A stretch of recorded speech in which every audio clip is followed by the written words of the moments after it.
So as most of you know by now, some information about the 1.2 update came out during this week's State of the Game livestream on twitch.tv, and although I'm sure most of you have seen it by now and kind of know what that information was, I still wanted to go over it and talk about it a little bit. For anyone that hasn't caught up to the news yet, there are a few main things that were talked about. The first one is that a new Dark Zone bracket will be introduced for players that have a gear score over 200.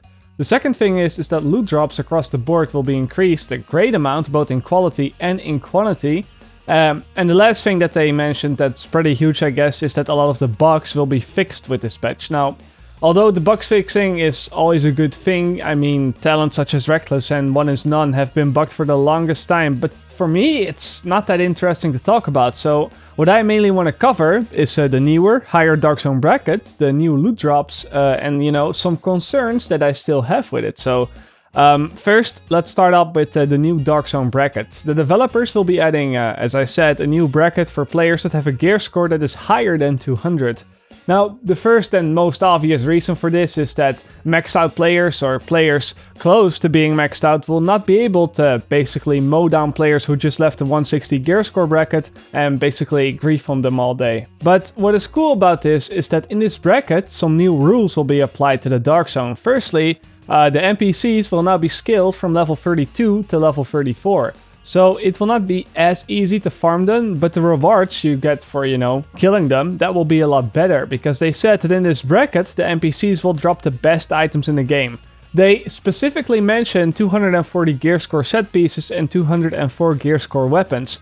And not only that, but every division tech material that you find there, either in the chests or for killing bosses, will be gold division tech to make that a little bit less of a bottleneck. And this sounds really good, right? I mean, one of the biggest current complaints about loot is that yes, we have guaranteed gold drops, and yes, we can easily farm them, but usually they still end up being deconstructed for crafting materials because of the fact that they end up having a low gear score, so crafting is still king right now. However, there are still some things that I kind of want to know that, you know, leaves me a little bit worried because in this highest gear score bracket, you know, they've said that you'll be able to find the best loot in the game, and they've said that you'll be able to find 240 gear score items. However, they haven't said directly that the best loot in the game are those 240 gear score pieces.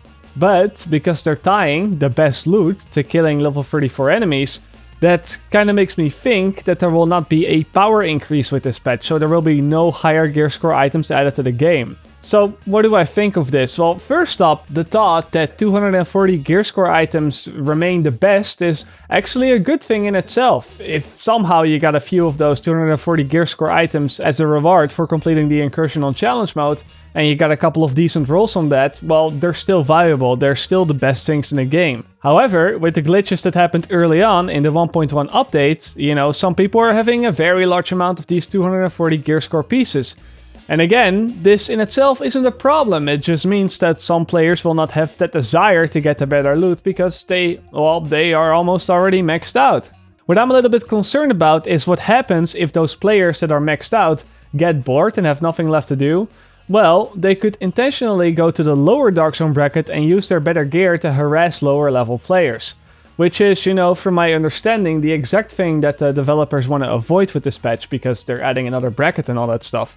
Now, in the current state of the game calculates your gear score by not only what you have equipped, but also what is in your inventory and what is in your stash. So if you're wearing like shit items, but you have a lot of good stuff in your stash, you will still enter the 200 plus bracket. But what people can actually do is just make a second account and then send a couple of those level 1 weapons to their main account, and then send everything else, including what's in the stash and what's in their current inventory, to their second account, and then artificially lower their gear score while still keeping the same primary weapon and the same powerful gear. And then of course, if you just don't use your secondary weapon or your sidearm, you will still be as powerful, but the game says that you have a lower gear score overall, so it puts you in a lower bracket. And with there being a separate bracket for players between 160 gear score and 200, this is made even easier because it is very simple for players to just drop the gear score below 200 and then start mowing people down. And I know that you don't get the best rewards in this bracket, but again, I'm talking about the people that are pretty much maxed out. They can start harassing the lower level players. And trust me, the difference between a gear score 225 player and a gear score 190 player is still pretty big. Now, what I think needs to happen to avoid all of this is that the gear score should not be calculating all 3 of your weapons equipped. What it actually needs to do is simply look at your character, your inventory and your stash, and then select one weapon, the one with the highest gear score, and then count that towards your gear score. This way, the people that just want to drop down to the lower brackets, they actually have to nerf themselves as well, either by having a worse weapon equipped or by getting worse gear.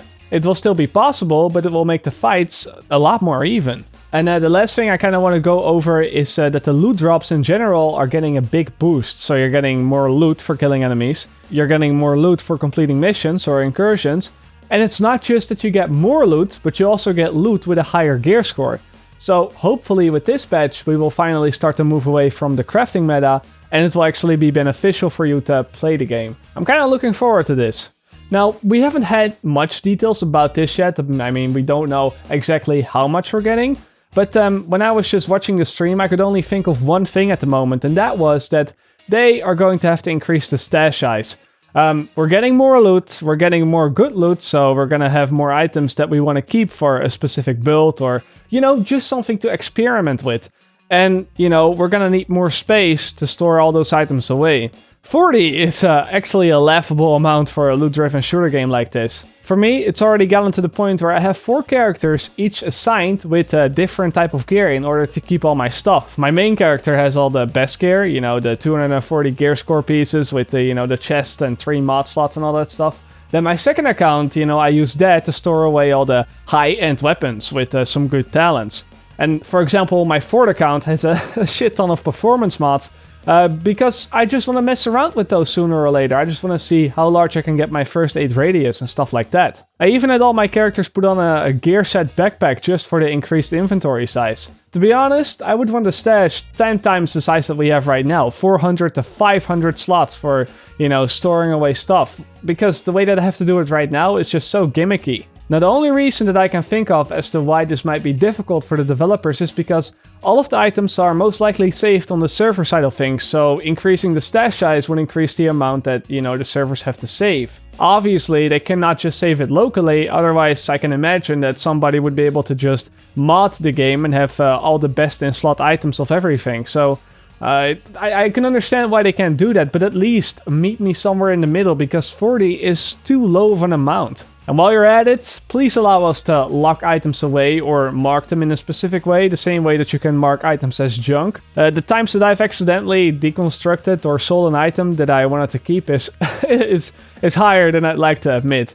You could just tell me to pay attention, which I probably should, but I mean, come on. Accidents happen, and it's stupid that a menu misclick is more punishing than dying in the dark zone. Now, as some of you may know, I'm currently also working on part 2 on how to fix the Division, which I'm probably going to rename to how I would change the Division, because, you know, the Division is getting fixed right now, but I personally would like to see some different changes. And that is a video that is coming very soon, so for anyone interested, you know, stay tuned. Anyway, those are my thoughts on the new information for the 1.2 patch. As always, let me know if you have anything to add. That wraps it up for now. As always, I will see you guys later, or like they say in the Netherlands, zie je later.